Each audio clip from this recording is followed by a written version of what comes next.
नितिन गडकरी जी, जो कि road transport and highway के मिनिस्टर हैं, इनकी कार्यशैली हर कोई जानता है। काफ़ी क्रिएटिव और काफ़ी एक्टिव हैं ये अपने डिपार्टमेंट में। गडकरी जी ने अपनी नई नई पॉलिसीज़ के बलबूते पर इंडियन ऑटोमोबाइल इंडस्ट्री को काफ़ी डेवलप किया है और उसे सुधारने की हर मुमकिन कोशिश की है। फिर हम चाहे बात करें एमिशन नॉर्म्स की, मल्टीपल लेन नेशनल हाईवेज बनाने की, इलेक्ट्रिक व्हीकल्स को ज़्यादा इंपॉर्टेंस देने की, या फिर मिनिमम सेफ्टी फीचर्स को मैंडेटरी करने की। इसी तरह की एक शानदार पॉलिसी गडकरी जी ने इंडिया में लागू की थी, फास्टैग। इसके बारे में आप लोग अच्छी तरह से जानते होंगे। अगर ये गाड़ी में नहीं लगा होता है तो हमें डबल टोल टैक्स पे करना पड़ता है। फास्टैग को अब मैंडेटरी कर दिया गया है। अगर आपके घर में 4 पहिया वाहन है तो उसमें वो होना ही होना चाहिए। अब तो गाड़ी खरीदने के लिए आप जाते हो तो साथ में ही उसको दे दिया जाता है। ये किस तरह से काम करता है वो मुझे आप लोगों को बिल्कुल बताने की ज़रूरत नहीं है, आप सब लोग पहले से ही जानते ही होंगे। इस फास्टैग के लागू होने के साथ में national highway authority of India NHAI, जो कि गडकरी जी के अंडर में ही आता है, इसने टोल बूथ के कुछ रूल्स एंड रेगुलेशन में चेंजेस किए थे। जैसे कि हर किसी टोल बूथ को अपने हर किसी लेन के 100 मीटर पहले एक येलो लाइन बनानी पड़ेगी, एक येलो बॉर्डर बनाना पड़ेगा। अगर किसी वजह से गाड़ियों की लाइन लगना शुरू हो जाती है और गाड़ियां उस येलो लाइन को क्रॉस कर जाती हैं तो उस लाइन के बाद में जितनी भी गाड़ियां होंगी उनसे टोल नहीं लिया जाएगा, उनका टोल माफ कर दिया जाएगा। इसी के साथ एक और रूल बनाया गया कि चाहे पीक आवर्स क्यों ना चल रहे हो, चाहे गाड़ियों की कितनी भी भीड़ क्यों ना रहती हो उस समय, तब भी हर किसी गाड़ी को 10 सेकंड के अंदर उन्हें निकालना ही होगा। अगर किसी वजह से कोई भी गाड़ी को 10 सेकंड से ज़्यादा इंतज़ार करना पड़ता है तब भी उसका टोल माफ़ कर दिया जाएगा। लेकिन क्या आपको लगता है कि इन रूल्स को टोल बूथ वालों द्वारा फॉलो किया जा रहा है? ऐसे ही कोई 3 इंसिडेंट्स मेरे सामने आए हैं जिन्हें किस्मत से वीडियो में शूट कर लिया गया है, जिसमें आप देख सकते हो कि उस पैसेंजर की या फिर कहूँ इस देश के नागरिक की कोई गलती ना होने के बावजूद भी उसे टोल देना पड़ता है या कहूँ डबल टोल देना पड़ता है।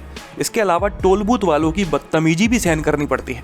सबसे पहला इंसिडेंट है ग्वालियर मध्य प्रदेश के मेहरा टोल प्लाजा का। इस टोल पर अक्सर लंबी चौड़ी लाइन लगी रहती है, लेकिन इस बार जब इस टोल से निकलते हुए लंबी लाइन देखी तो वीडियो बनाना शुरू कर दिया जाता है।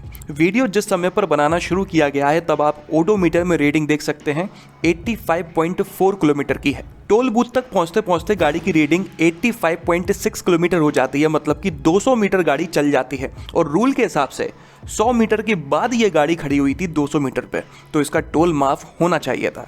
इसके अलावा इस 200 मीटर की दूरी को तय करने में लगभग 8 मिनट लग जाते हैं। तो दूसरे रूल के हिसाब से जिसमें 10 सेकंड से ज़्यादा वेट करने पर टोल माफ़ हो जाता है, उस रूल के हिसाब से भी इसका टोल माफ़ होना चाहिए। जब इन्हीं दोनों रूल्स के आधार पर ये पैसेंजर टोल बूथ में बैठे हुए बंदे से अपने पैसे वापस मांगता है तो वो बदले में क्या जवाब देता है आप खुद ही सुन लीजिए। तो पैसे वापस नहीं करोगे? पैसे वापस नहीं करोगे? 100 मीटर से ज्यादा 3.5-4 मिनट लग गए। कह रहे जाम है तो हमारे हाथ में थोड़ी है। हम तो अपनी वैलिड बहस कर रहे हैं ना भैया। आप अगर हम पर ये नहीं होता तो आप डबल पैसे लेते ना हमसे। अब तो नियम तो ये भी है ना कि अगर इतना टाइम लगेगा तो आप पैसे नहीं लोगे।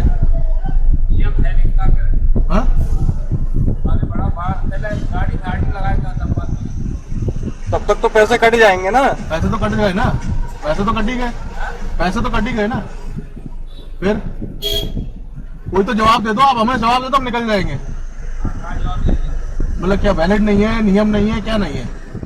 नियम नहीं है, क्या नहीं है? नियम है ना कि अगर इतना समय लगता है तो पैसे नहीं लेने चाहिए, तो फिर क्यों ले रहे हो आप? पैसे वापस करो हमें।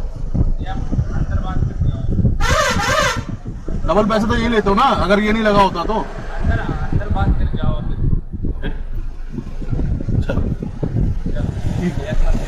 हाँ? आगे बढ़ा अंदर बात करके आओ, जहाँ खड़ी मत करो। नहीं एक तो यार वाजिब बात कर रहे हैं, उसमें भी गलत तरीके से बात कर रहे हैं। ऊपर से बात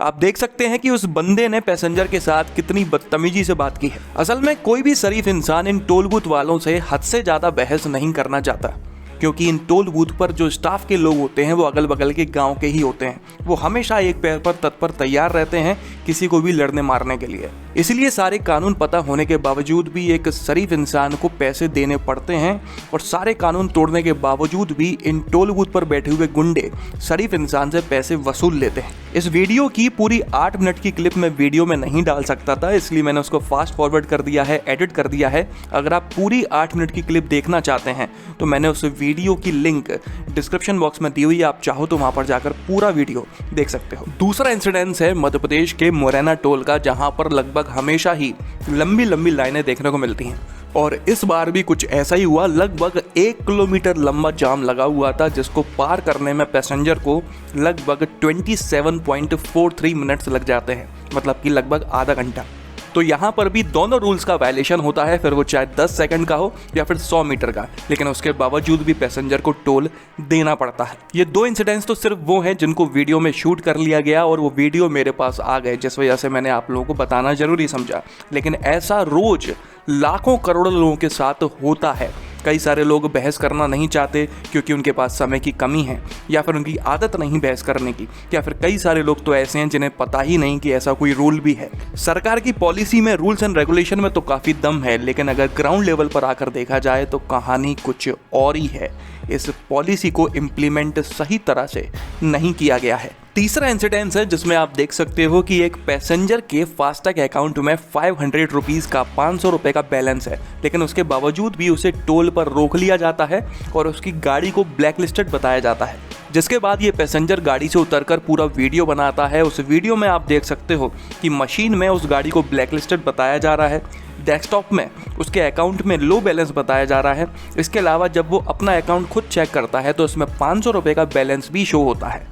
अकाउंट में बैलेंस होने के बावजूद भी इस पैसेंजर को डबल टोल टैक्स पे करना पड़ता है, तब जाकर वो वहां से निकल पाता है। इस इंसिडेंट में इस पैसेंजर की भला क्या गलती जिसके अकाउंट में बैलेंस होने के बावजूद भी उसे डबल टोल टैक्स पे करना पड़ता है। ये गाड़ी है मेरी, यहाँ पर बैलेंस होने के बाद भी मेरे कार्ड में यहाँ रोक ली गई है और मशीन में साफ लिखा आ रहा है the tag is black listed, जबकि इसके अकाउंट में पैसा है। मैं आपको अपना अकाउंट का दिखा देता हूँ कि मेरे अकाउंट में पैसे हैं और कंप्यूटर में भी देख नीचे कौन है, लो बैलेंस निकल आ रहा है। यहाँ पर लिखा, मैं आपको जूम करके दिखा देता हूँ जैसा कि आपको दिख रहा होगा, जबकि हमने अकाउंट में पैसा है।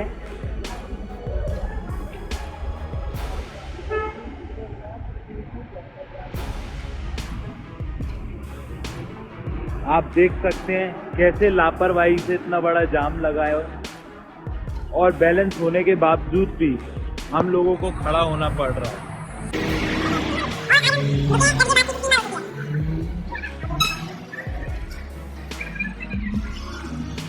ये आप देख सकते हैं 500 रुपए है हमारे पास कार समरी।